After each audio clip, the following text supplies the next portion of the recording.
ഭീമാവള്ളി ഉറൂസ് ആയതുകൊണ്ട് തന്നെ ഇന്നിവിടെ സ്കൂളെല്ലാം ലീവാണ് കേട്ടോ. അപ്പോൾ മോനാണെങ്കിൽ പറഞ്ഞു ഉച്ചയ്ക്ക് ഇന്ന് നെച്ചോറ് മതിയെന്ന്. പിന്നെ ഞാൻ ഉള്ള സാധനങ്ങളെല്ലാം കൂടെ എടുത്ത് പറക്കി ഒരു നെച്ചോറ് തയ്യാറാക്കാമെന്ന് വിചാരിച്ചു. 10 രൂപയുടെ നെയ്യ് ഉണ്ടായിരുന്നേ. അങ്ങനെ നമ്മുടെ കുക്കറിലാണ് കേട്ടോ ശരിയാക്കുന്നത്. നെയ്യും വെളിച്ചെണ്ണയും കൂടെ ഒരുമിച്ച് മിക്സ് ചെയ്തതിന് ശേഷം നമ്മൾ സവാള ഇട്ട് വഴറ്റുന്നുണ്ട്. പിന്നെ ദേ ഈ കപ്പിലാണ് കേട്ടോ ഞാൻ അരി എടുത്തിട്ടുള്ളത്. ആ കപ്പിന് 3/4 കപ്പ് അരി എടുത്തിട്ടുണ്ട്. അപ്പോൾ അതിൻ്റെ ഒരു ഇരട്ടി വെള്ളം കൂടെ നമ്മൾ വെച്ചാണ് ചോറ് വെക്കാനുള്ളത്.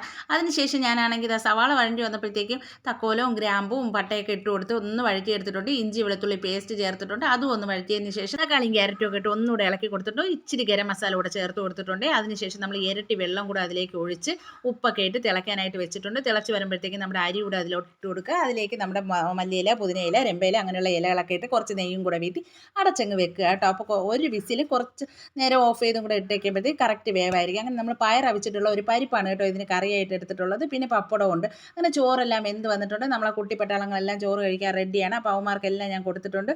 അപ്പോൾ ഇത്രയേ ഉള്ളൂ. എല്ലാവരും സബ്സ്ക്രൈബ് ചെയ്യുക, ലൈക്ക് ചെയ്യുക.